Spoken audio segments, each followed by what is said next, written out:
আমাদের জীবনে যদি এমন ঘটনা হয়ে থাকে যে আমরা কোনো কিছু যখন একবার ভেঙে যায়, ভেঙে যাওয়ার পর যদি আবার ওইটাকে জোড়া দিতে বা রিপেয়ার করতে যদি আবার অনেক খরচের দরকার হয়, তখন আমাদের উচিত এইভাবে আবার সেটাকে ভেঙে চুরমার করে আবার নতুন করে গঠন করতে হবে।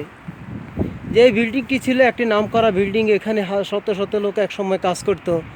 কাজ করার পর এই বিল্ডিংটি যে কোনো কারণবশত প্রচুর বরফ বৃষ্টির কারণে উপরের লোহার যত পিলার আছে অনেকগুলো ভেঙে চুরমার হয়ে যাওয়ার পর যে এটাকে এখন যদি আবার রিপেয়ার করতে যায়, তাহলে যে টাকা খরচ হয় তার চেয়ে বরঞ্চ এটাকে ভেঙে আবার নতুন করে করলে হয়তো তার সেই পরিমাণ ক্ষতি হবে না, আরও কম খরচে করা যাবে।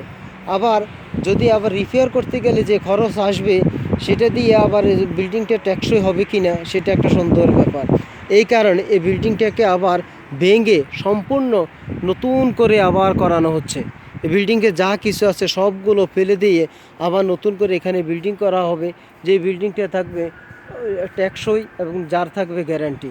তাই আমাদের জীবনে যদি কখনো এইরকম কিছু হয়ে থাকে, আমাদের জীবনে যদি কোনো ভুল ত্রুটি এরকম আমরা করিয়ে থাকি, তাহলে আমাদের উচিত ওই ভুল ত্রুটিগুলো আমরা সই শুদ্ধ করতে আমাদের যেই পরিমাণ খরচ বা যে পরিমাণে কষ্ট হবে, যদি তার চেয়ে বরঞ্চ আমরা ওটাকে বাদ দিয়ে যদি আবার নতুন কিছু করি, তখন আমাদের কি হবে, তখন সেটাই আমাদেরকে বিবেচনা করতে হবে।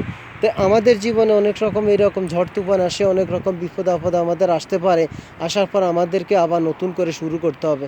আমরা যখন কোনো কিছু নতুন করে শুরু করব, তখন আর আমাদের কত সমস্যা হবে না, তা হবে টেকসই। সবচেয়ে বেশি ভালো হলো যে আমাদের জীবন অনেক সময় ঝড় তুফান আসে, আমাদের জীবন থেকে অনেকে চলে যায়। তাই আমাদেরকে কি করা উচিত, আমাদেরকে পিছপা না হয়ে বরঞ্চ আমরা আমাদের জীবনটাকে আবার যদি প্রথম থেকে নতুন করে যদি এভাবে গঠন করতে থাকি, তাহলে আমাদের জীবনটা আগের চেয়ে আরও অনেক সুন্দর, আরও শক্ত, আরও মজবুত হবে। আমাদের জীবনটা যেন আমরা এইভাবে সুন্দর করে গড়ে তুলতে পারি, আমাদের জীবন যেন হয়ে থাকে হাসি খুশি, আমাদের জীবন যেন হাসি আনন্দে ভরে থাকে, এই আশা কামনা করে এপিচিউড আমি এখানেই বিদায় নিলাম।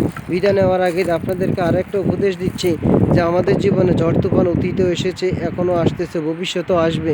তাই বলে আমাদেরকে এভাবে পিছিয়ে তাকিয়ে থাকলে লাভ হবে না। সব কিছু আমাদেরকে ভুলে যেতে হবে, সব কিছু আমাদেরকে ভেঙে চুরমার করে দিতে হবে। আবার নতুন করে ওই স্থানে অথবা অন্য স্থানে আমাদেরকে নতুন করে গঠন করতে হবে। নতুন করে গড়ে তুললে ওটা হবে সবচেয়ে দামি এবং মজবুত এবং শক্ত। তা আশা করি আমার এই ভিডিওতে আমি আপনাদেরকে সামান্য কিছু বুঝাতে পেরেছি। আসসালামু আলাইকুম ওয়া রাহমাতুল্লাহি ওয়া বারাকাতুহু।